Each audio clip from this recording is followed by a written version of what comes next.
call this meeting to order. Please stand for the Pledge of Allegiance. I pledge allegiance to the flag of the United States of America and to the republic for which it stands, one nation, under God, indivisible, with liberty and justice for all.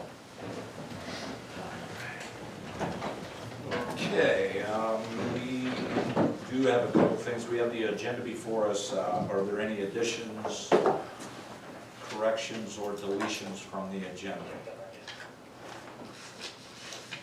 If seeing none, the agenda will stand, and I think we'll deviate ever so slightly. Mr. Lino has asked to say a few words before we get started. Welcome back, by the way. You know, I wouldn't be here. I appreciate, I know there's a lot of people praying for me. You guys have texted that to me, said you'd keep me in my prayers. The power of prayer is so strong. To be here today, you know, I didn't think it'd be this quick. It's been an amazing recovery.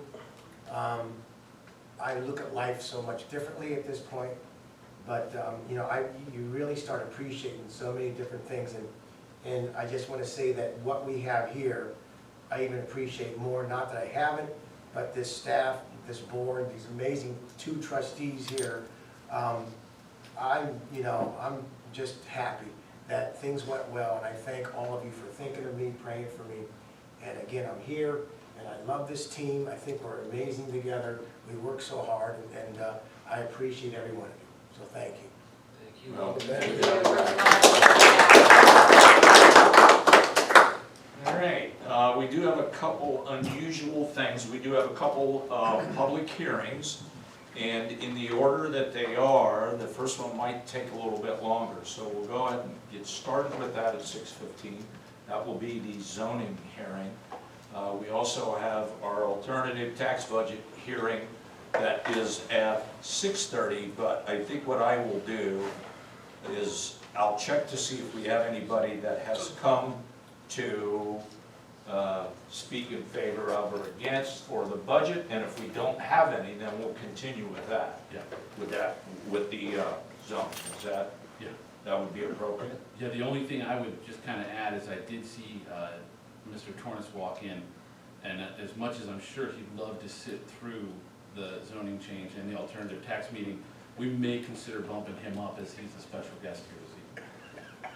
Special in many ways. Boy, am I glad to hear that. Thank you for that ringing endorsement. You got it. And I apologize for being late. Not at all. So, well, no, that's okay. How long will we take with you? How long? 5-10 minutes. So better, why don't we start with new business number 1? Yeah, let's do that. We'll go ahead and start with you, and Okay. that way you won't have to sit through any of the. Oh, John, I appreciate that. Thank you very much. So I will turn that over then to our administrator. Yeah, we'll move to new business number 1, and with that, Mr. Dave Torrance from the Stark County Engineer's Office, also a Plain Township resident. I'll turn the floor over to you. Board members, thank you very much for putting me on your agenda tonight. I've been talking to Joe Iacino, the road superintendent. I have a joint project I'd like to propose to the board on an intersection that we've been looking at for many years in Plain Township. It's the intersection of Cleveland Avenue and Breton Street. Joe, I know, is familiar with this intersection. It's an intersection that's actually relatively close to where I live, so I'm somewhat familiar with it as well. To summarize, we've been conducting traffic counts and studying that intersection, I want to say, for 10 years. And from time to time, we would get requests from the public, and Joe and I would talk about putting up a signal at that intersection. And the board is aware, at least on some level, of signal warrants and signal requirements. And to summarize that, there are certain requirements to put up a traffic signal at intersections. Otherwise, we have signals at every intersection. One of those requirements, the main requirement, is traffic volumes. Accidents plays into it. The side road traffic volume plays into it. But anyway, long story short, with that intersection, from time to time we get requests from the public. We've conducted traffic counts no less than 4 times since 2009 and never been able to meet any of the traffic signal warrants that are required to put up a traffic signal at that location. I had told Joe Here this year, we actually did another countywide study, looked at 12 or 14 intersections, I believe, throughout the county. We conducted another traffic counts to look at signal warrants. And lo and behold, for the first time, the intersection of Cleveland and Breton met the traffic volume warrants for a signal. In talking to Joe, it's something that our office wanted to pursue as a joint project, OPWC. We've done projects like this with Plain Township and other townships in the past. We're putting a plan together with the intent of submitting an application in September to get the project done, or get Ohio Public Works Commission funding for the project. We will ask for 50% of the project to be paid for by Ohio Public Works Commission. We're proposing that we each split the remaining 50%. We think that, and I'll get into this in a minute, we think that the project is important enough, we want to go ahead with it next year anyway. So the agreement that I gave to Joe was asking for the township to pay 50% of the local share, essentially 25% of the project. We pay 25%. If OPWC funds it, they'll pay 50%. If it doesn't score high enough to get funded, our office will pay 75% of it and limit your share to 25%. This has been a very successful formula. We've done this recently in Jackson and in Lake Township, I believe. Traffic signals, just as standalone projects, have scored very highly with OPWC. The last two that we've done have been the highest scoring ones within that round of applications. Just to back up, and the reason that we're prioritizing this one and another one in Lake Township, because of all the ones that we looked at and that did meet signal warrants this time. The one in Cleveland and Breton and the one in Cleveland and Wright have the most significant accident number. So we wanted to prioritize those two and get those done. It was interesting, I talked to the latest calls that I've gotten from some citizens. I talked to a lady, in fact, the day that we got the initial report back saying that the signal was warranted. And I was a little bit surprised that it was, because living in that area, I don't see a lot of changes up there. It had always been, where it fell short was the traffic on Breton. There was never enough traffic on Breton to justify stopping Cleveland Avenue. And one of the things that I struggle with explaining is there is an accident history there and in other locations, and the traffic signal warrants take that accident history into account. They allow you, the higher your accident history is, the lower the traffic volume becomes to meet the threshold for a signal warrant on the side road, which in this case is Breton. So what surprised me was from 2017, which was the last time we looked at that intersection, to 2019, traffic on Breton had almost doubled. And when I say doubled, we're talking about going from 50 cars to almost 100 in the peak hour or in the 8 peak hours. And that kind of took me by surprise. I talked to a lady that called me on that day and asked her. Is that the lady I sent to you? No, this was a different one. This is a different one. And it was actually kind of funny, because I told her, I said, well, ma'am, we actually just got some signal warrants in. We're looking at that intersection, and I said, we met warrants. We're going to signalize that. And she says, well, I don't want it signaled. She called because she was hoping we could time the two signals on either side of it so that they'd have gaps to get out on Breton. Well, those two signals are half a mile apart. You can't do that. It's not effective. But she did indicate to me, and Joe can pick up this, because I then talked to Joe about it. I asked her if she had seen an increase in traffic over the last 2 years, because that's what we saw in the data, and she said absolutely. The development off of Mount Pleasant, and it's Carlton Street, Joe, that goes through, I can't remember the name of the development. Yeah, She thinks it's that called Pinecrest. Pinecrest, which I was familiar with, and I would have never expected that to make any difference at the intersection of Cleveland and Breton, but she absolutely thought that has increased traffic at that intersection on Breton Street. Yeah, so, and I in talking to Joe seemed to think that is absolutely the case, so. Well, the big thing is that they use it as a cut through now, because Carlton goes through. That's what this lady So said. you don't have to go up to Mount Pleasant. That's As exactly someone what she who may or may not do that on a daily basis, said. May or may not. it has increased the traffic. And it just would not have occurred to me that anybody would use that as a cut through Yeah. to then have to turn left on Cleveland Avenue, because that's the problem at Breton. It is very difficult to make it a left turn onto Cleveland Avenue at certain times of the day. Yeah. And the problem is, it's as straight and flat as any intersection you're gonna get in the county. There's geometrically, there's nothing to do, there's nothing to fix. It needs a signal, and until it met warrants, we just couldn't do that. Now that it does, I'm happy that we're getting one. And frankly, we will, as the board may or may not be aware, the biggest problem with signal projects right now is it takes 6 months to get poles, 4 months to get poles. It's ridiculous. Well, we'll order the poles in advance. I mean, we're just gonna plan on putting this up next summer, whether we get OPWC funding or not. So essentially what I wanted to do was ask the board's participation or interest level in this project. We are proceeding with it either way, so I'm here to answer any questions you might have about it. Honestly, this is just good news to hear, because I know over the years I've been here, especially the last probably 3 to 4, I'm not gonna say it's every month, but there's a couple calls every year that Sure, you know, absolutely, folks being insistent, absolutely. and hit the speedway on the way to work. I mean, if I turn right and continue It's not a problem. north, never an issue, but Right. you know, between 6:30 and 8, even then, it's. Yep. And I think one of the things, and Joe and I have talked about this in the past, when that road, when Breton was cut in, it was cut into kind of, there's a little bit of an industrial area right there, and so that road is 36 feet wide, there's room for a left and right turn lane. And the lady that you sent to me, Joe, one of the things that I told her, you know, part of the problem is you got people turning left and turning right, they block each other's view and things like that. Hey, without putting a signal in, I mentioned to the lady that you had called me, said, well, you know, one thing we can do is narrow the road down and get rid of the right turn lane. And she said that would be a very bad idea. I mean, what she said, I didn't take it as a threat, but she was pretty funny. So that's the Average issue. cost for a signal that? nowadays? I'm about $150,000 to $160,000. So, yeah, it gets up there. Yeah, it gets up there. And I think the way I wrote the agreement was to limit the share to $40,000. I brought some of the accident data, and Scott, you know, just to echo what you said, we've had anywhere from 2 accidents a year, then the next year it'll be 5, then it'll be 8, then it'll drop back down to 2. When we resurfaced Cleveland Avenue in 2013, we put up a yellow flashing light just to warn Cleveland Avenue that there's an issue here, Cleveland Avenue traffic. It dropped for a year, and then, you know, people stopped paying attention to that. So, no, I think it's a worthwhile project. We are going to pursue it. We'd love it if you guys would want to partner. Well, for the sake of time here, conversation, personally,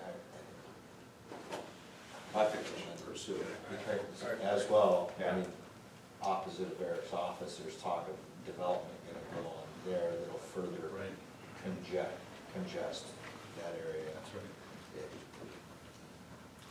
I would consensus-wise agree to committing to our 25%. Did I hear you, Dave, say you've got a contract to Joe? You sent a contract? to Just a Joe? draft Oh, agreement. just a Just draft. agreement, yes. Okay. Yeah, just for talking points. Okay. Any other questions? There's no roundabout. Yeah. There's not a lot of room out there. Not a lot of room out there. You talk roundabouts, I was, Hubbardson support. Oh, come on, Scott. Those are expensive. They can be expensive. They can be expensive. No, there's no room for a roundabout, but thanks for causing trouble, Joe. Yeah. Actually, thanks for coming in. Oh, I appreciate it. Yeah, Next this meeting is- or something, have a. Yeah, when he actual gets me the resolution. agreement, we'll get Yep. signed and Yep. give it back to you. Okay. You No, won't thank have you. to come back. Yeah, you don't have to come back. It seems like I come out here once a year and I enjoy it. So- And just for the record, because I know Dave, the address of the engineer's office, just for the record, is 5165 Southway Street, Southwest, Canton, 44706. Correct. Thank you. Yep. Thank you, David. Yeah, thanks for coming. I didn't, Thank you very much. I mean, you're welcome to come back if you want. You won't have to give your spiel. I always feel welcome talking to you Yeah. guys, I appreciate it. You guys have done a lot to help the county overall, and I know we've done some good stuff together, so I have to thank you again. No, thank you. Yep. Have a good All night, right. thank you all very much. Thanks. Thanks, Joe. All right, we are at 6:14, so I think we should just go ahead and get ready to do the zoning hearing. So, this is a zoning hearing regarding the rezoning of property that Regional Planning and our zoning commission have already met, had their hearings, and have approved that. So now we are at the stage where we will have our hearing, and we'll run this similar to how the zoning commission ran theirs. So we will start with those people who want to speak that are seeking the rezoning, And then if there's anybody in the audience that wishes to speak in favor of, and then we'll follow that up with anybody who wishes to speak against. It won't be necessary to swear anybody in. So I'm assuming based on the video that I watched, you're gonna tag teams. Is that correct? Yes. Who wants to start? If you would just be so kind to give your name and address for the purpose of documentation with our fiscal officer. Yes, Patricia Ricosi with Redwood, 7510 East Pleasant Valley Road in Davis, Ohio. And I have some booklets I would like to, if I could give that. We'll take that here, yeah, just, if you just, we'll pass it. Thank you very much. Which, thank you. And by the way, thank you again, Eric. Thank you. No problem. So tonight, Bob Dyer and I are here from Redwood to talk about the rezoning, and what I'm going to do is introduce you to Redwood and who we are and what we do, and are you going to? I'll go ahead and run it. You got it, okay. He's taking my job. Oh my goodness. He's that good with us now, awesome. Introduce you to Redwood, and then Bob Dyer, Director of Acquisition for Redwood, will come up and talk about why the rezoning is what we're going to do, why it makes sense for the township. All right, a little history on myself. I apologize for being late. Going through Akron, I left my house in Copley at 4:30, and it took me over an hour and a half to get here. So if I'm a little agitated, I apologize. So, okay, if we go back to the last slide real quick. Up until probably a year ago, all of our communities, neighborhoods were different names, and now we have rebranded ourselves. So every community, every neighborhood will be Redwood. And so that's the sign that will be in front of our proposed project in Plain Township. Okay, we only do one thing, and we do it really well, and that is we build 1 story, 2 bedrooms, 2 full baths, 2-car garage neighborhoods. As of, I think it was January, maybe 15th, I'm not sure the exact date, but we had 10,000 units. 98% of are leased, and again, we're based in Independence, Ohio. We're resident focused, and we have 24/7 on-site professional management. We market to empty nesters, young professionals, and in this market, our lease rate will be between $1,500 and $1,650 a month. The majority of the people that lease our units are within a 3 to 5 mile radius, and so who's going to live here are the people who live here. They're going to, not everyone wants to rent a home anymore, and so people that want to sell their homes. Can you hear me okay? Yeah, there's other speakers around here, so you don't even need to. Okay, good. So anyway, we'll be in the Plain Township area. Thanks. Open floor plans, 2 bedroom, 2 bath, private attached 2-car garages, single story, landscaping, stone and chip siding, 0 clearance, vaulted ceilings, eating kitchens, walk-in pantries, full-size washer and dryer connections, and private streets. I will tell you that I have been working with Redwood for over 10 years, and I have probably got approvals probably on 20 to 30 neighborhoods, probably closer to 30. And I will tell you, I'm really proud of what we do. We strive on being safe, quiet, and clean neighborhoods. Since 1991 when we started, we still own that project, which is in Cuyahoga Falls, Ohio. So what we do is we move forward, we get the land, we buy the land, we build the land, and then we own it for forever. Yeah, thanks. As you can see here, we're in 6 states, 91 neighborhoods. Actually, I need to update this because now we're into Chicago and Kentucky and looking into going to the Dallas market. So by the end of this year, I'm thinking we'll probably be close to probably over 100 neighborhoods. As I said, we do one thing really well, and that is building 2 bedroom, 2 bath, two-car garage units, one level. And one thing we really, like I said, I've been with Redwood for over 10 years, and we try to be nice, which most of the time I am, and we try to have a lot of fun. Again, these are exterior units here. Architectural design, so much exciting, private roads, carriage-style garage doors, outdoor patios. We do have some units that will have decks, depending on the topo. Garage, landscaping, and snow removal are all handled by Redwood, except for maybe 1%. All of our streets are private, so we take care of everything. And actually, on the left is Hudson, Ohio, which Bob used to live in. And on the right is, I think, in South Carolina, and we will be building some of those units with the front porches in our project here in Plain Township. Again, another streetscape. That's Bob's car, by the way, on the left. And we have all street trees, a lot of landscaping, and we're really proud of what we do. 1,300 to 1,600 square feet, walk-in closets, stainless steel appliances, private entryways, open floor plan, wash and dry hookups, we're Energy Star certified, and vaulted ceilings, and actually they're beautiful, beautiful places. And again, those are some interior units, open floor plan that we have there. And again, kitchen, living room areas. Den and master bedroom, which all units have. And those are just like the floor plans that we will be building, the Forestwood, Meadowwood, Haydenwood, and then the next slide shows two other, Willowwood and Breezewood, and the Capewood, which is the one with the sunroom.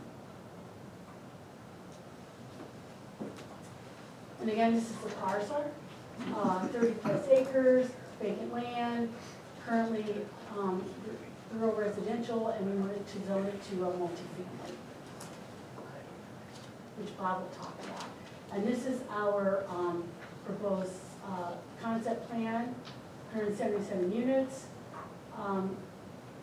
and almost 7 acres of open space, which I believe zoning allows for 20%, so we're at 23%. And just another thing to let you know is that everyone that leases from us has a background check and a credit check. And then I'll let Bob talk to this in a few minutes. We did have a meeting with the residents prior to coming before the zoning commission. And we talked about how we're going to do buffering, and Bob then met with the residents on site. I'll let him just speak to that. And so I think at this point, should I turn over to you? Sure. Okay. My name is Bob Dyer. I'm at the same address as Pat. With regards to the buffer area, you know, we knew one of the issues was going to be with the residents to the south. They live on Survey and Cranwood, just because of what had gone on before with the rezoning application for an industrial user. So the best way we know how to handle those things is to just tackle it right straight on. We had a neighborhood meeting where we invited everyone immediately adjacent to our site. We had three residents that came out here at Township Hall, and decided that we would go out on the site and walk the site with the folks. I ended up out there with about 8 owners, and actually it was great. One of the zoning commissioners just happened to come out while we were there because he hadn't been to the site and he just wanted to get a feel for it. So he actually joined in with the meeting, which was a real positive.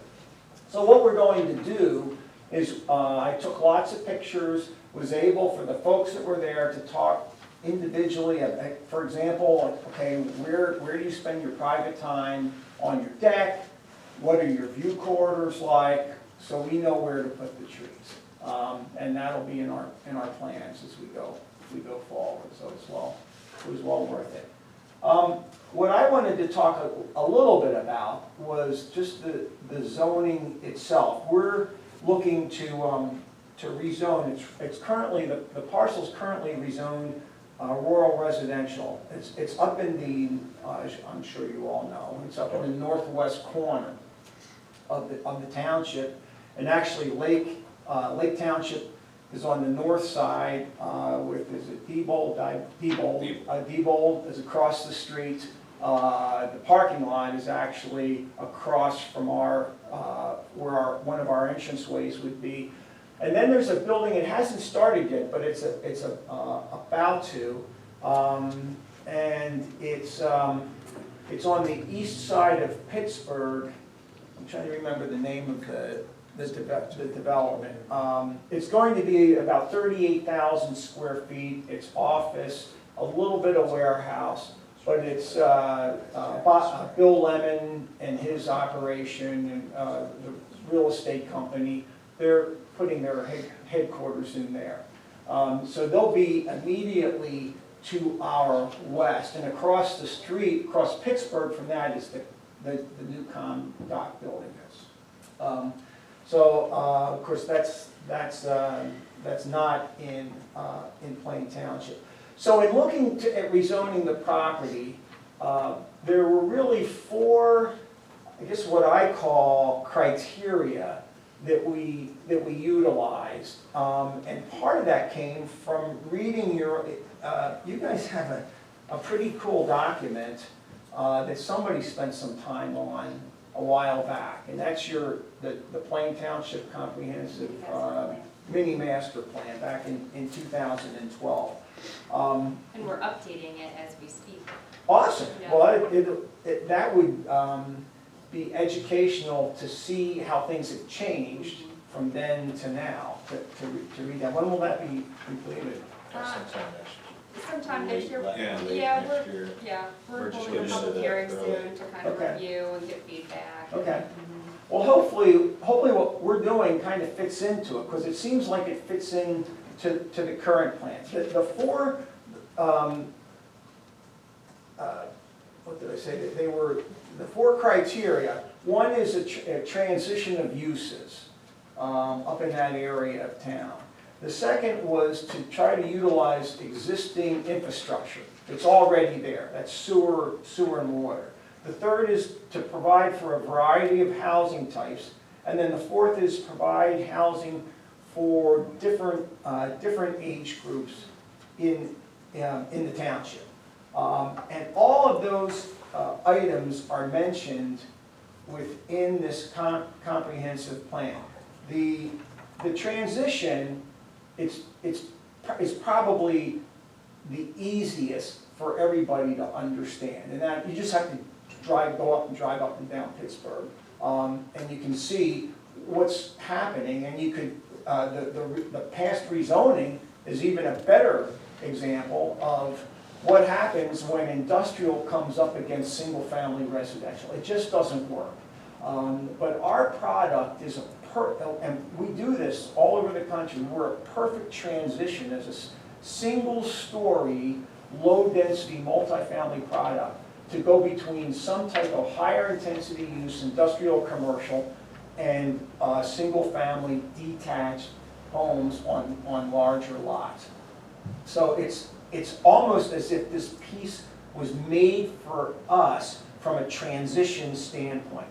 And not only do we feel that way, and there's some talk in the comprehensive plan about it, but also in the Regional Planning Commission's report on this, their number 10 point was, gradual transitions in land use are generally recommended to help provide a buffer between lower intensity and higher intensity land uses. The proposed rezoning appears to be an appropriate district to reflect this gradual transition. Okay, so then the second one, the point is utilize existing infrastructure. You know, when rural residential, that district, those around in different parts of northeast Ohio, when they were first brought into effect, typically it meant that there weren't any utilities there, and lots had to be large enough so that someone could put a well on their property and have and put septic system. And they were in rural environments. That's not the case on this site anymore. Somebody's paid to put water and sewer out there, and for a change in districts, a use like ours will take advantage of those available utilities. Third, to provide for a variety of housing types. In the older comprehensive plan, really what it talked about is the majority of homes are single-family detached homes on larger lots in the township. But the township is starting to change. Primarily, the biggest finding, and I don't think it surprises anybody, is you're all starting to look like me, an old guy. Everybody's getting older, and the type of house, the large single-family home where you raised your children isn't always appropriate as you age. What we're finding is a lot of folks are looking for a change in lifestyle. They don't want to deal with the maintenance anymore of the large property. It might be a husband and wife, and they don't need 4 bedrooms and a dining room, and everything's changed. They find what we're proposing extremely attractive, particularly 2 reasons why we're different than any other apartment community that you're going to deal with. One, as Pat said, single story. No one on top, no one below. You're not hearing anybody upstairs. And the second point that's even more important is every unit gets a 2-car attached garage that's attached to the kitchen. So it lives exactly like a single-family home. You come in from the grocery store, you don't have to walk across a parking lot in inclement weather. You pull into your garage, you go into the unit, into the kitchen, where you have a pantry, a food pantry, to put your food. So for different types of housing products, we think this is a real nice, appropriate step for the township to move in this direction, especially as your population ages. And my fourth point was, and again, it's in your comprehensive plan, about trying to provide for housing for different age groups. Our largest age cohort, the biggest group of people that we lease to, are people about 52 years and older. The next largest group are young professionals, not families. They don't have kids. They don't have kids. And at both ends of that continuum, they're renting by choice. It's not like in the old days when I got out of school and it was like I can't afford a home, so I got to find a place to rent until I can save up some money. People are actually making the choice nowadays that they want to pull, the older folks their money's tied up in that asset, they want to pull it out, and they can still have a beautiful environment to live, along with having some liquid, they have cash. And at the other end, I have 2 kids that are millennials. And while my one is now moving into a home, they're around 30 years old, my daughter is living down in Ohio City, and she has no desire to move into a single-family home. And I don't know if she ever will. But we're finding that more and more with young professionals. It's by choice. They don't want to get tied down to a home.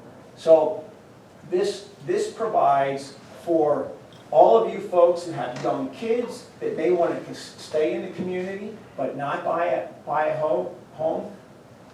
Here's the opportunity, and it's the same at the other end. So looking at those 4 variables, we feel like this parcel is a perfect fit for us. We're hoping that you would feel the same way too, and we're here to answer any Any questions? I just have a couple of things. I was able to go with Tom today and walk the area, which was good. One good thing, I've done this a long time as a trustee, normally this would be a full house if this wasn't a good plan. There's no one here, which is good for you because we've seen it all where this has been standing room only because they're against. The only concern I have, and again, we can't do covenants anymore, but, and you look like a man of your word, the only concern I have, I'm gonna speak on behalf of the nice homes that will dead end in the back of these Yes. homes. Yeah. And I'll be upfront with you. I think they're very attractive, your landscaping's good, but I don't like the backs, but I'll be upfront, I think the backs are just a box. But, Right. and I'll be honest, I'm not gonna hold back on you on that, but the only concern I have is that 10-foot barrier, that you look like a man of your word, that will go up, and those trees and shrubs will protect those residents from seeing the back of those homes. I'm understanding it's gonna be 80 feet, Yes. and then you'll have the 10-foot. I'm speaking on behalf of them right now. They're not even here, and I'm speaking for them, because that's a concern that if I lived there, I would want that buffer. But they're beautiful, your landscaping looks beautiful, the concept is good. Right. People, Thanks. let's say my age, even though I see those, laugh when I say it, we need that. You know, I still like Started being, this at a very young age. yeah, you know, I'm getting to the point where it's a lot of work outside now, do my yard. That's my concern, and you look like you would hold up to that buffer will be for them. That's my only concern that I have. Yes, well, Can I say something about that? I've known this guy for 15 years. If he says it, it's gonna happen. It's gonna happen. but you don't, but you don't know us. So, and I never ask anyone to trust us. You gotta earn, we have to earn that. The key, what's important is, and especially dealing with those folks, and that's why we put the time and energy into it, as Pat said, we now have over 10,000 units. We've never sold a building that we've built since 1991. So we're the neighbor. We're the owner. Yeah, if there's gonna be an issue up there, we're gonna have to deal with it. So we need to be on really good terms with all of you and with the folks in the neighborhood. That's critical to our success. Now, let me say one other thing in there. And the buffering, you mentioned the buffering, which we're gonna make sure it's done right. You know, we'll be working with them to do that. But you mentioned the 10-foot, we've never talked about a 10-foot. Tom, help me out. If you go back a couple slides, they're right there. It shows 10 feet height on that, right? Oh, yeah, okay. Yeah, it's Well, this is one particular spot. That grass hill coming down, that house, if you go on Serby, drive up Serby, the house on the right-hand side, right when you're looking out at the field, which is ours, that, this gray, that's that house, the side of the house. And this shows you the grade of the land. So the 90 or the 80 feet it's 90 feet from the side of the house, but from the property line down to where this shows again, we're only a one-story unit. Right. So our unit is actually, the roof of the unit is below the grade line up here. That's what that shows. Now that's gonna vary as you go along the property line. As you head to the east, it flattens out. But those folks I've measured it, they have over a football field from the back of their house to our units, even further than that. So it's, okay, so yeah, That was the area I was concerned, that those residents there, Tom and I talked about that 10-foot. no, If that forms that buffer, again, it's gonna be hard to see those units. they're the ones that we have the most concern about because they're the closest. And I met with the woman and the man who own that house. Across the street, there's an Indian gentleman who I've met with, talked to a couple times, and the folks even further down as you head towards Pittsburgh, as you head to the west. There's a natural buffer there that in the summer, you can't you can't see through. So I think it's mainly on his property, but our intent would be not to touch that. And then maybe plant some pines so in the winter that there's still a visual. You know, and as far as redwood, like, we want to be good neighbors. Like, I mean, that's what we do.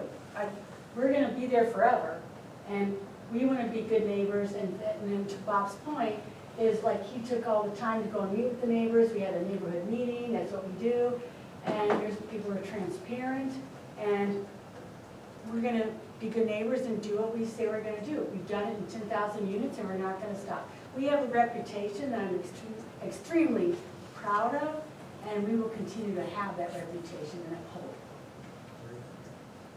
Thank you. That's all I have to say. Let me go sit down. Okay. I'm kidding. I'm sitting down. So in your proposed infrastructure for you to get that two-way in, two-way out, you have that easement that comes off of Pittsburgh.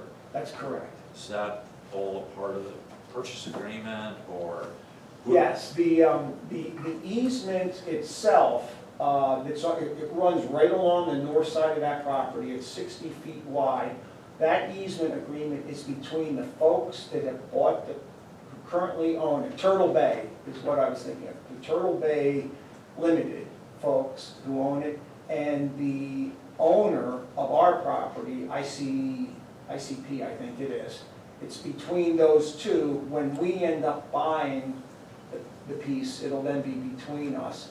And my understanding is right now, it may be, there may be some work with the township over there to get that recorded, tied into with the township too. So,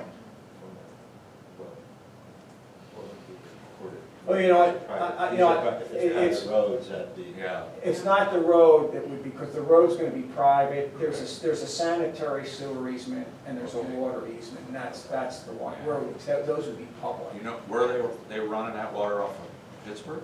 Yeah, Is that Aqua? Is that who's gonna service that, do you know? I don't know that. I believe that's Aqua. Yeah, I believe that is the I case. know Yes. Aqua's on Mount Pleasant. Yes. I was thinking they were a feed from Mount Pleasant, but. Yeah. Well, we would do, they'll want a loop, I'm sure. So we'll Well, that bring would it. be to their advantage. Right. We expect we're gonna have to tie in from both sides. I would make sure it's the same party from both sides, because when the whole Conduct Jackson Township North Canton situation, I don't know how much of it was public discourse, but there was talk by North Canton, who wanted to get their hands involved through that up there, that there were things. The feed off Pittsburgh is North Canton water. I think it's Mount Pleasant and Aqua. Yeah. So I think you're right. Which the irony They're is, kind of together a but little the irony bit. is North Canton sells Aqua their water. Yeah. Yeah, they So it's do. kind of- Oh my gosh. We haven't done the engineering yet, but what we do have, what I can tell you without shadow of doubt is that there's an easement for a water line to run from Pittsburgh all the way to our property line, and also a sanitary sewer to do the same. So if somebody says we don't have to do it, I can't imagine that. I think, in all my years of doing this, you want to have it looped. So in the infrastructure process, you're gonna have water lines that run through what I will call your village. Are there gonna be hydrants there also? Yes. Okay. Say, I've seen the one property up in Green that's been there Right. for a couple of years now, to, the newer one over in Louisville, and honestly, how the one in Green started out, more of a blank slate. I mean, it's filled in nice, it is well maintained, upkept. I've actually walked a couple of the different footprints of where it's been a while, but, I mean, we're not talking Home Depot or Lowe's off the shelf, great cabinetry and building material. Typically, I'm not telling you it's expensive through the nose, it's a good mid-grade quality from my observation, so.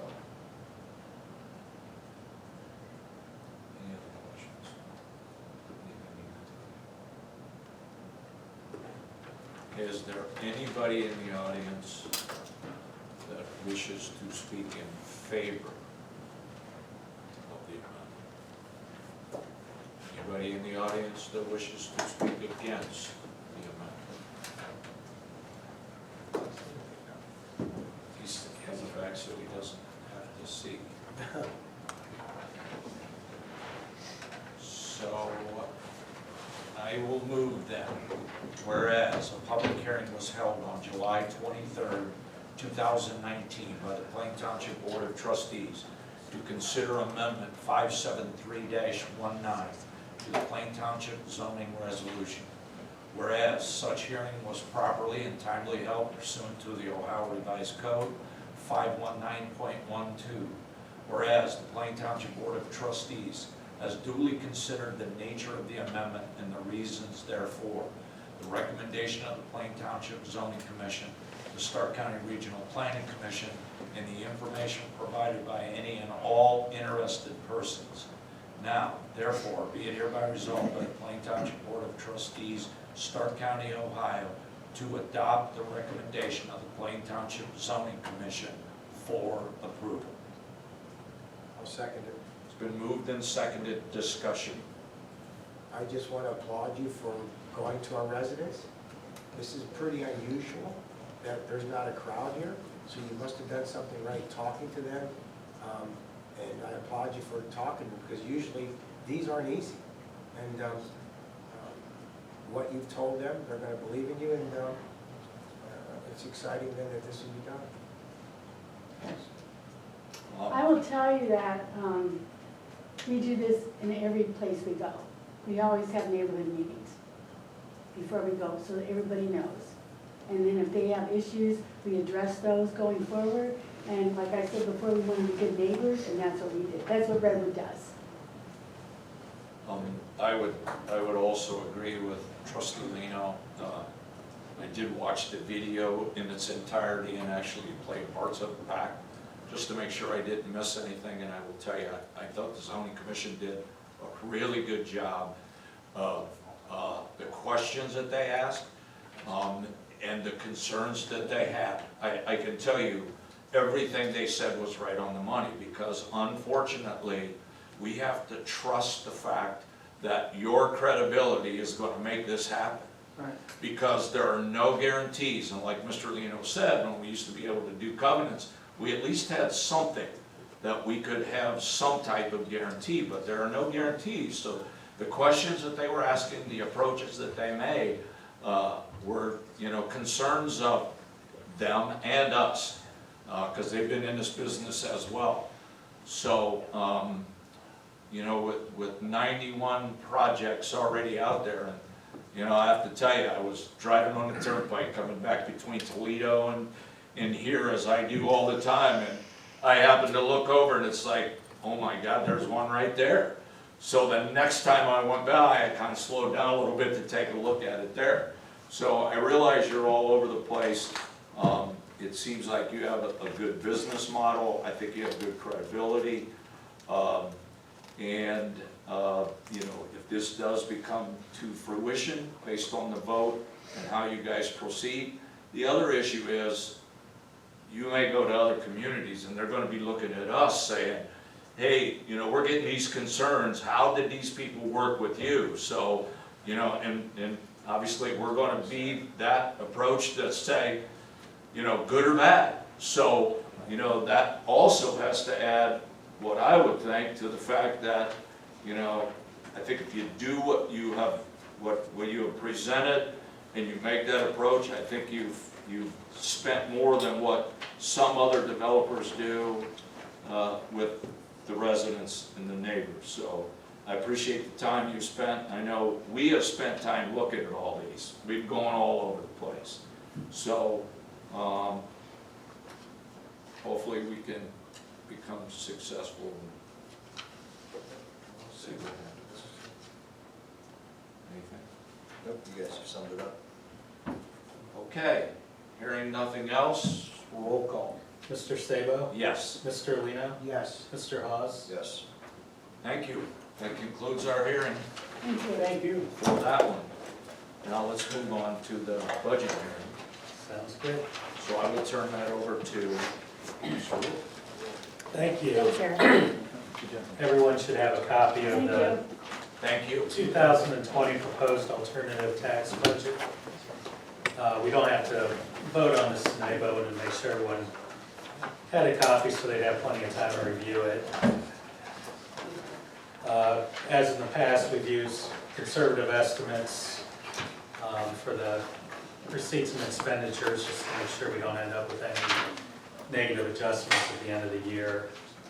And it's showing a total 2020 budget of $21,504, $639.54. 21,000. Oh, 21 million. Yeah. 21,000, we got pretty lean real quick. Yeah, pretty late. It's all trigger fun. Hey, guys, look at that big sheet. Hey, look at the big sheet at the back. But typically, Tom's right, we give this to you now, so you have now until the next meeting to review, prepare any questions before the board passes it. Pretty darn good, Tom. 21 million.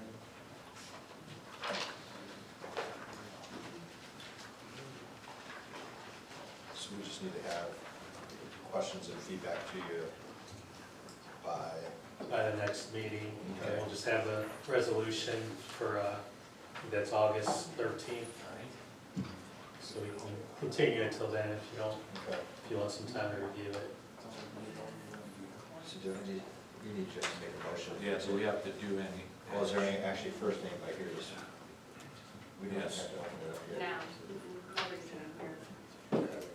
I'd make a motion to continue this until our next meeting, which would be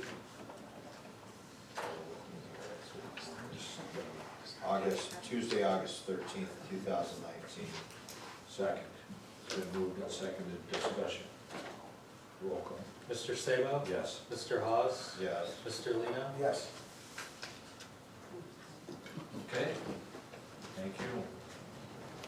Now let's go back to the beginning for the sheriff's report. Lieutenant, you're gonna do it?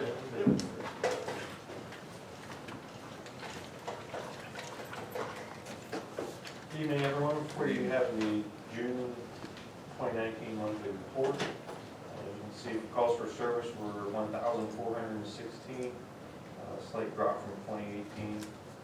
Crashes, saw a significant decrease there, 47 crashes, 9 crashes with injury. Alarms, we were at 100, same as 2018. Traffic stops, we saw a 22% increase to 375. Slight increase in citations to 211. 98 arrests, which was a 48% increase.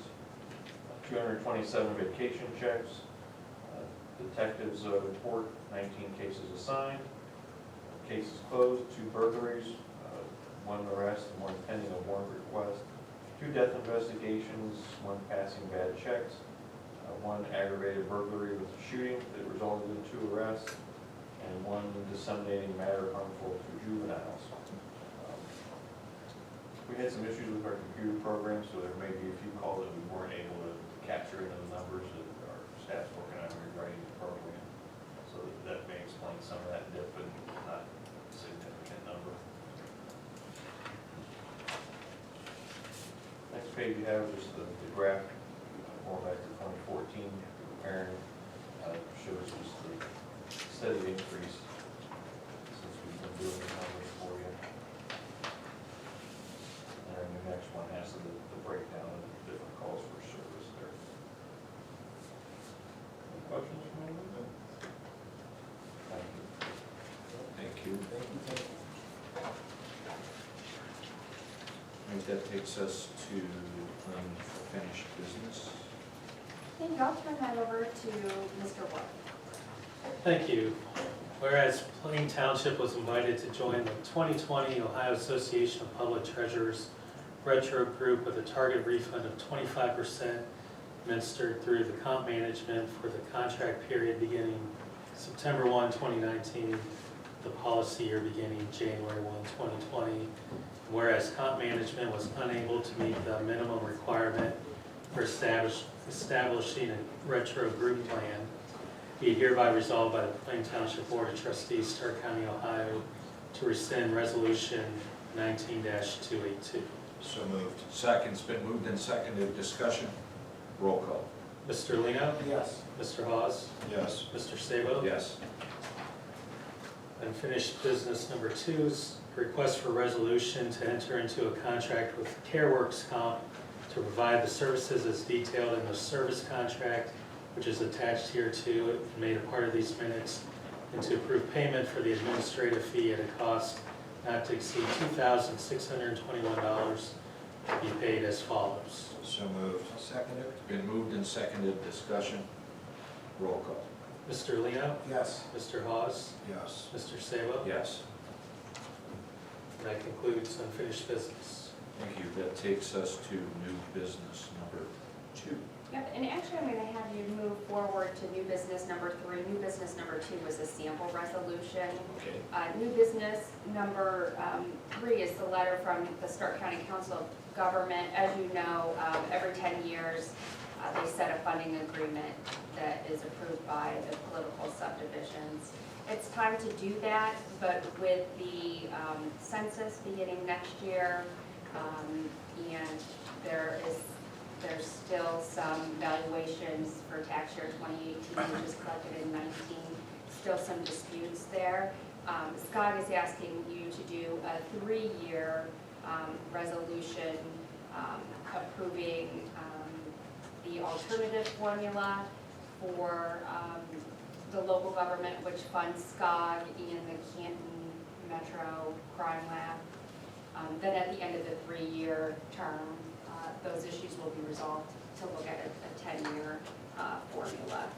So you have a resolution before you, which is new business number 3, to adopt the extension of the alternative method for apportioning the Stark County Undivided Local Government Fund for 2020 through 2022 and executing that agreement. Make a motion to bring it to the table for discussion. I'll second for the purpose of discussion. It's been moved and seconded, so discussion. I know I got a call from a representative in another large township where they've reached out to pretty much the four large townships, saying, hey, do we really want to go at it 3? Do we want to look at it 2? Reason being, I'm just, right now, I'm probably indifferent to it, but I know it for the sake of discussion. There's some thoughts on, is now the time that we push back, potentially on how some of the costs are split amongst the county, the city, the townships. There were just some, I want to say, expressed and implied concerns over cost containment controls, over, where most of these functions are posted at. I will say, tongue in cheek though, the amount of detailed analysis that it would take in order to be able to come to that point and say, hey, we only want to do it for 2, not 3, or we don't want to split this way. I don't know if it can be done in the timetable they're looking for to continue it, but essentially for your guys' sake on the radar, you need to know there's behind the scenes evaluation on how this is being weighted, cost split, with concern being townships for the third that we're essentially covering. Is the city doing its share to really control the cost, which none of us necessarily have a seat at the table for those negotiations. So it was just an expressed concern, and I think it should be duly noted for the sake of the record. For the sake of the record, visibility. I know there's an administrator in one of the larger townships that's supposedly diving into this, and I'll talk to that later if anybody wants to know, so we can feel it out.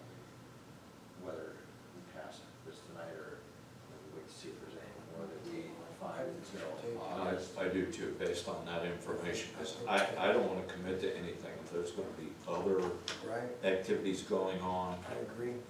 And I wish I could give you something of more substance, I just know there's, No, that I'm was- being told there's some evaluation going on, and you guys know me, I don't yeah. cut no smoke on mine, they're coming with the details, and I I agree. just know those were the expressed concerns of the fact that, you know, it's the largest, one of the 4 largest townships in the county, and how that's spread out. So I'm assuming this whole process was discussed at the SCO meetings, and At the last, was I there, wanna say the was last there any meeting. input from those people as far as how they felt then? Well, John, let Or, me tell you, attendance at the SCOG meetings outside the initial board members, whether it's executive committee or the entire SCOG body, at no point do you ever have 100% representation, and I can tell you, I haven't brought it up at that, but it was the call that I got saying, hey, we want to do some diving into this, and if it wasn't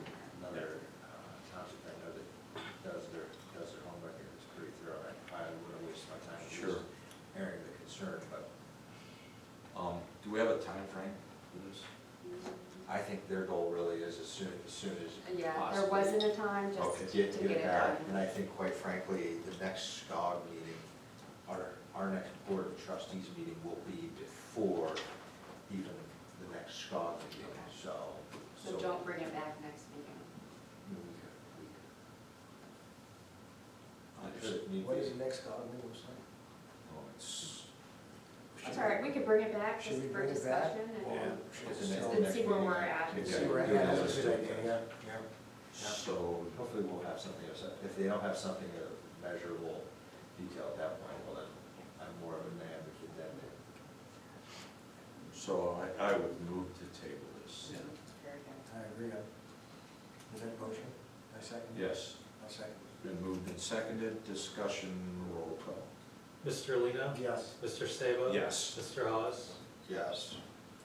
And that ends new business. So, did we want to do anything? I think if we can just move relatively quickly, I mean, zoning looks ominous, All right. but it's not. All right, so I let's do told that. Mr. Murray, we I- might be just. I agree, so let's, Make it short and sweet, Yes. those are the orders. yes. So that takes us to the fiscal officer's report, Mr. Wolf. Thank you. Fiscal Officer number 1 is a request for resolution to authorize the payment of pending warrants in the amount of $359,545.67. I'll move on fiscal officer number 1. Second? Been moved and seconded, discussion, roll call. Mr. Hawes? Yes. Mr. Sabo? Yes. Mr. Lino? Yes. Fiscal Officer number 2 is a request for resolution to authorize payment of regular payroll in an amount not to exceed $250,000. So moved. Second's been moved and seconded, discussion, roll call. Mr. Hawes? Yes. Mr. Sabo? Yes. Mr. Lino? Yes. Fiscal Officer number 3 is a request for resolution to authorize payment for the following medical claims. I will move on fiscal officer number 3. I'll second It's been moved and seconded, discussion, roll call. Mr. Hawes? Yes. Mr. Sabo? Yes. Mr. Lino? it. Yes. Fiscal Officer number 4 is the investment report for the month of June. If there's any questions, I'm available after the meeting. And Fiscal Officer number 5 is the financial report for the month of June. Again, if you have any questions or concerns, I'll be available. And Fiscal Officer number 6 is a request for a resolution to authorize a refund as follows for overpayment for EMS as requested by Ohio Billing. So moved. Second's been moved and seconded, discussion, roll call. Mr. Hawes? Yes. Mr. Lino? Yes. Mr. Sabo? Yes. That concludes the Fiscal Officer. Takes us to the administrator, Ms. Campbell. Yes, quickly, I just wanted to inform the board, I have recently made application to the Ohio Department of Commerce for a cemetery grant to replace 5 of our historical headstones, and also we'll be submitting the Purple Heart Monument to the Jubal Foundation. Very Good work, team. End of administrator. All right, thank you. That takes us to Fire Chief Schalberg. Okay, item number 1 is our monthly report. Just a couple quick notes there. The Veterans Project was done by the secretary and administrator. All the secretaries, their table pieces for the Veterans Monument program, for the Veterans Day program. It's a little hard to tell from that picture, but they're pretty nice. They took a lot of effort to do those. Yeah. In Safety City, in June, we had over 100 students here this year, and just a lot of tours, and June's always busy. So, Any questions? See, we had to offer up some support out Worcester, a couple of our guys for some water yeah, rescue. we did deploy for through Ohio Fire Chiefs Response Plan to Wayne County Sunday at about 9:30. Sent a boat and crew over along with Jackson Township and Henderson Township. And we got back about 4 in the morning, something like that. They let us go, so. Wow, good for those guys.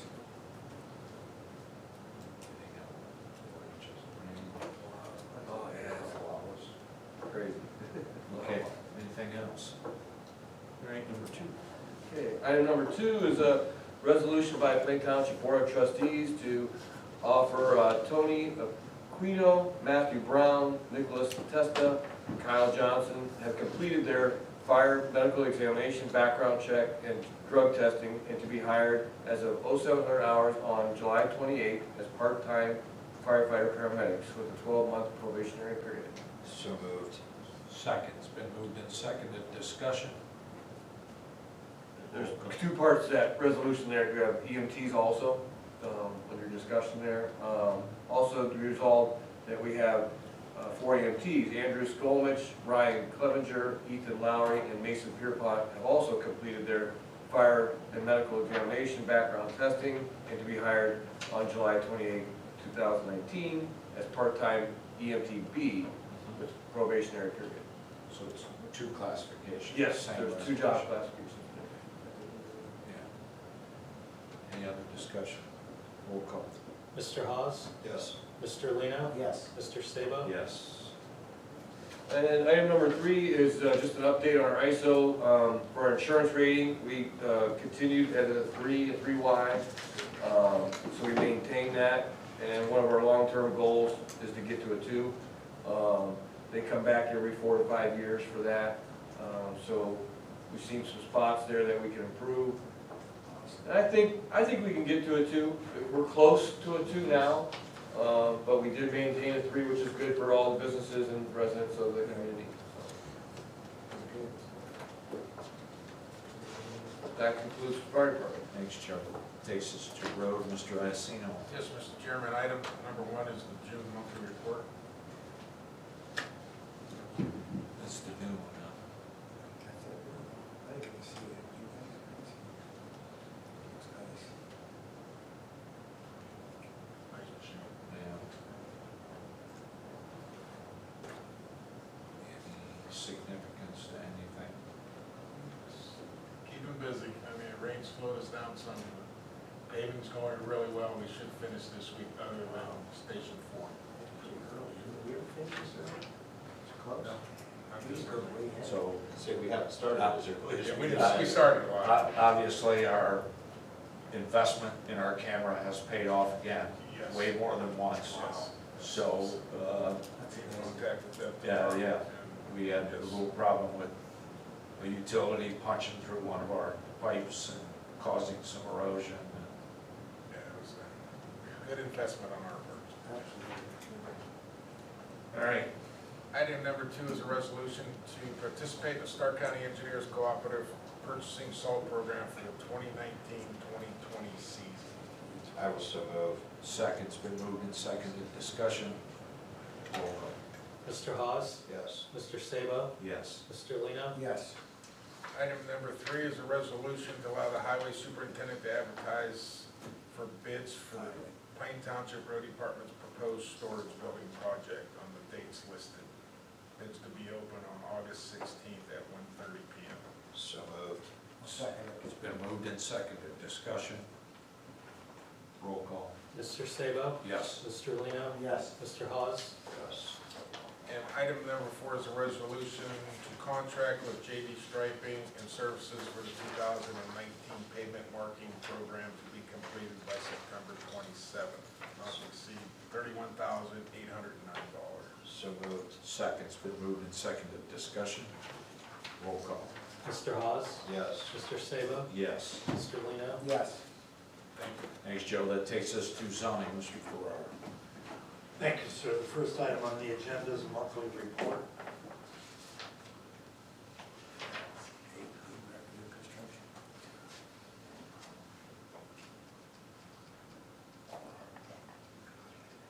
I have a feeling it's only going to continue to ramp up with the cut-ins over Yeah. the Gulf, over the Gulf. Of course, phase 2 of the Pinecrest Meadows up there off of Mount Pleasant. And what's going on over at Saratoga Hills. I mean, they've got that road, I mean, they're coming up both sides of gangbusters. We got Yeah. 6 more driveway permits today, or yesterday. Yeah. Okay. A lot of Thank you, sir. abatements. Item number 2 is a resolution to declare items A through G as nuisance abatements. Also move on zoning 2A through G. Second, it's been moved and seconded. Discussion. Roll call. Mr. Hawes? Yes. Mr. Sabo? Yes. Mr. Lino? Yes. And item number 3 is a resolution to declare items A through M as abatement payments. So moved. Second, it's been moved and seconded. Discussion. Roll call. Mr. Hawes? Yes. Mr. Sabo? Yes. Mr. Lino? Yes. And that's all for zoning. Thanks, Tom. That takes us 2 parts, Mr. Stein. Thank you, gentlemen. Item number 1 is the monthly report. I can answer questions now or later.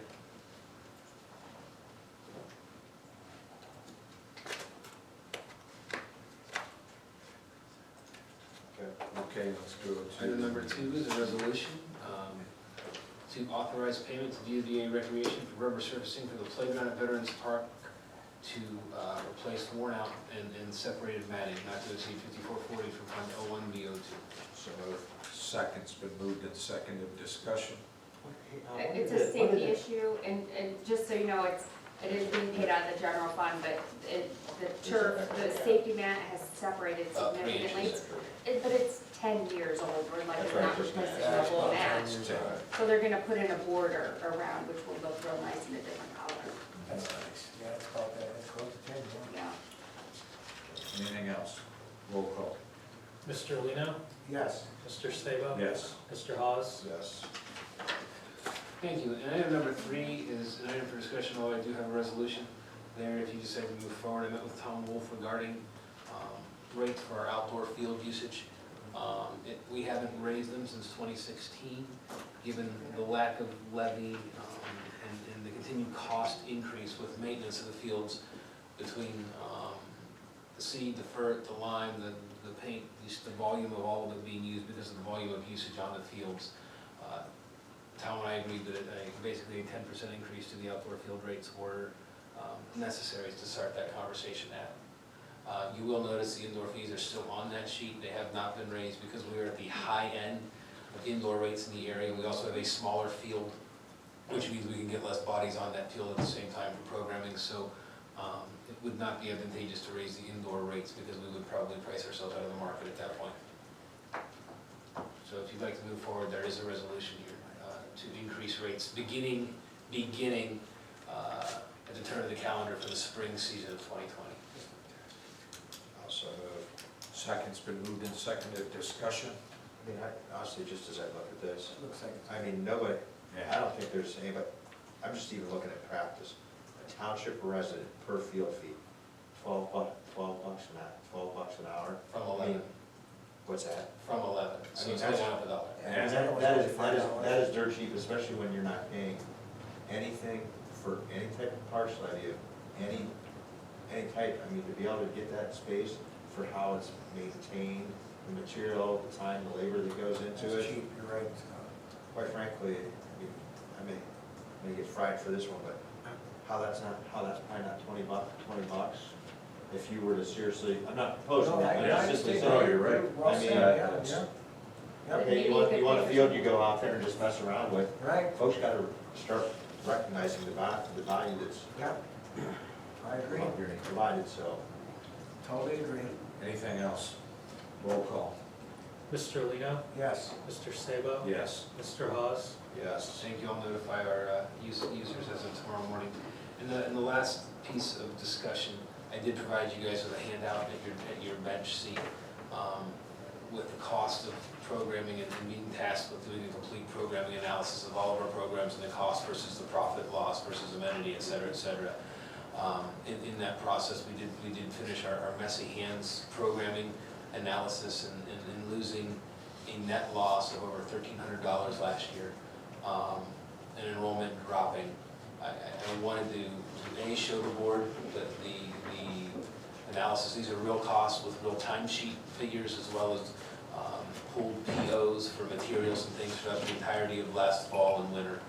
At this time with no levy, I'm tasked with providing services at the level we can afford, and I have to be honest, as uncomfortable as it makes me, I have to make a recommendation right now that maybe we shelve the Messy Hands programming for a year or two to see what kind of financial balance we can strike in the meantime.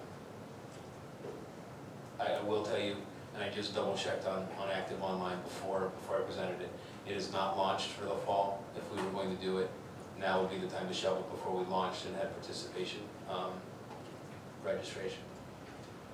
Well, I mean, we talked today, enrollment's down.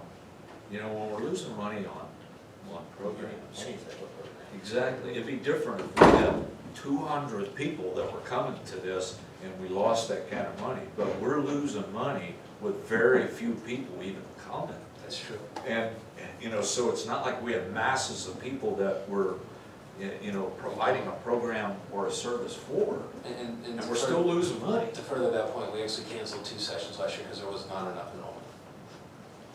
That says it all right there. So, We just need to continue to, I mean, this is one of these things, I think absolutely it's cut for now. In my opinion, is it, if circumstances change, do you revisit it? Potentially, yeah, it's not to say it's gone forever, but, I mean, in light of the public's last vote, I mean, they need to realize that, I mean, some of these things that were nice to have, that we were able to carry for a while, there's no carrying it. So. I agree. I came upon it, so I wanted to bring it to you right away before we go. Agreed. Okay, I will Thank you. make sure to move that from our programming list. Thank you. That takes us to Law Director. Yes, sir, just one item on the agenda this evening, we've got a annexation petition filing. This is down in the Hall of Fame area, Fulton Drive, Lake Avenue. 2 different businesses, Tamsel LLC and Liquid Joe Laundry LLC. A little under 2 acres. The deadline to object pursuant to 70902 is August 5th, I believe. And it's an expedited, so it would simply be the standard kind of objection on the statutory requirements that they're going to review. So, from my perspective here, this is almost a continuation of that first commercial lot program. But now all of a sudden they're wanting to jump across the south side of Fulton. Yes, if you look, there's the maps included in it. Whether we have a leg to stand on in disputing this on pure principle alone, I don't agree with it.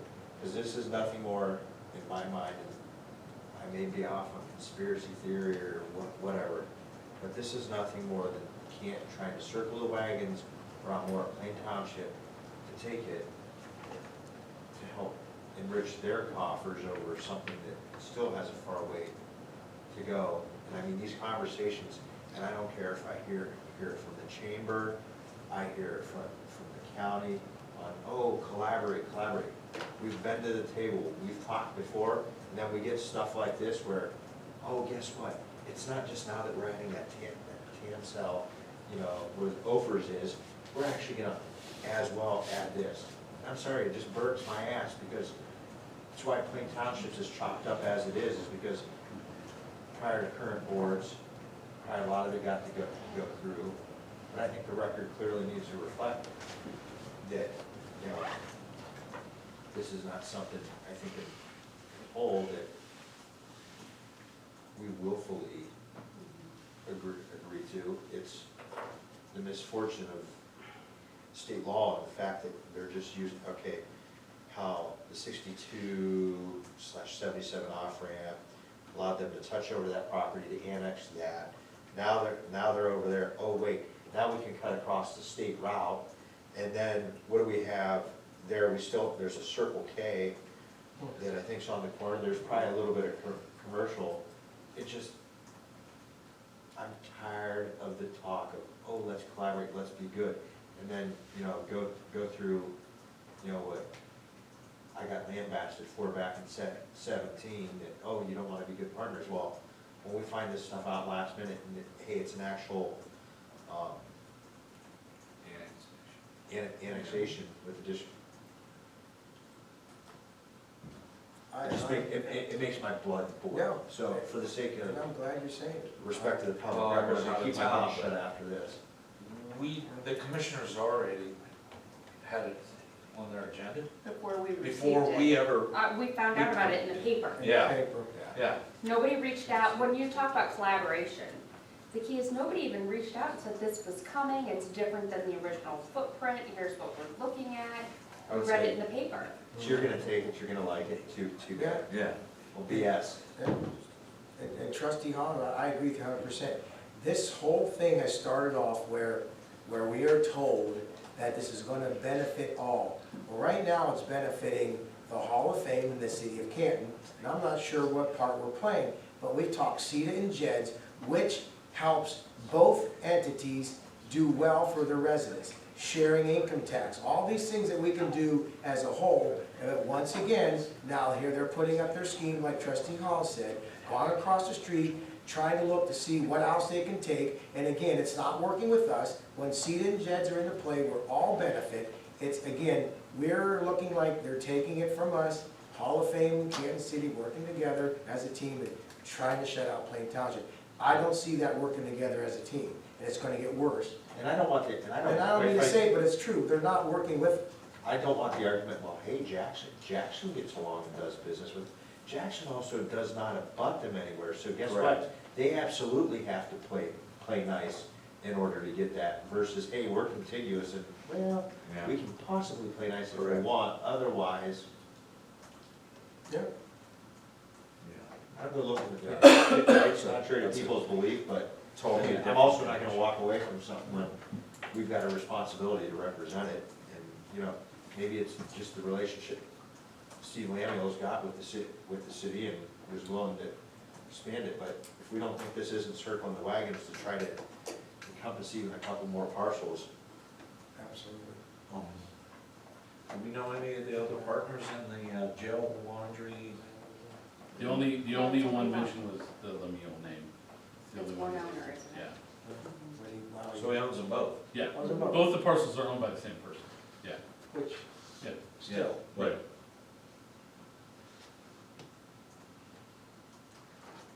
So what would the board like to do in this situation?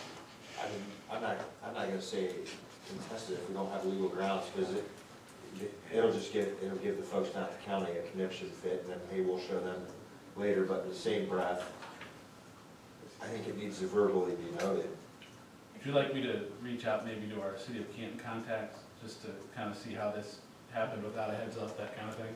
I'd be happy to do that. It just kind of surprises me that, I mean, we made a little headway after the blow up, and then to go to absolutely nothing for notice, and we stumble across it in the paper. I don't think that's a mistake, Okay. I purely believe it. that's, And I'm not pointing my finger at the city of Canton. There's multiple parties that could have said, hey, courtesy, heads up, and we didn't get it. Yeah, absolutely, okay, we deserve that. I agree. I'll reach out to him and I'll report back to you. In the meantime, am I to take it that no formal objection is gonna be, okay. All right. presentation that takes us to public speaks. If there's anyone in the audience that wishes to address the board on any issue, please feel free to do so at this time. Seeing none, and we'll move on to the approval of minutes. I will so move on the approval of minutes for July 3rd, 2019. Second's been moved and seconded. Discussion, roll call. Mr. Sabo? Yes. Mr. Hawes? Yes. We do have a need for an executive session. Be it hereby resolved by the Plain Township Board of Trustees, Stark County, Ohio, to adjourn to executive session at 7:25 p.m. from this regular meeting, July 23rd, is authorized under Ohio Revised Code 121.22G for the purpose of the consideration of 1A, appointment of a public employee or official, 1D, discipline of a public employee or official, 1E, promotion of or demotion of a public employee or official, 1F, compensation of a public employee or official, 3, a conference with the law director or other retained counsel concerning pending or imminent court action. 7, B, a unanimous quorum of the public body determines by a roll call vote that the executive session is necessary to protect the interests of the applicant of the possible investment or expenditure of public funds to be made in connection with the economic development project. So moved. It's been moved and seconded. Discussion, roll call. Mr. Lino? Yes. Mr. Sabo? Yes. Mr. Hawes? Yes. Tom, can you come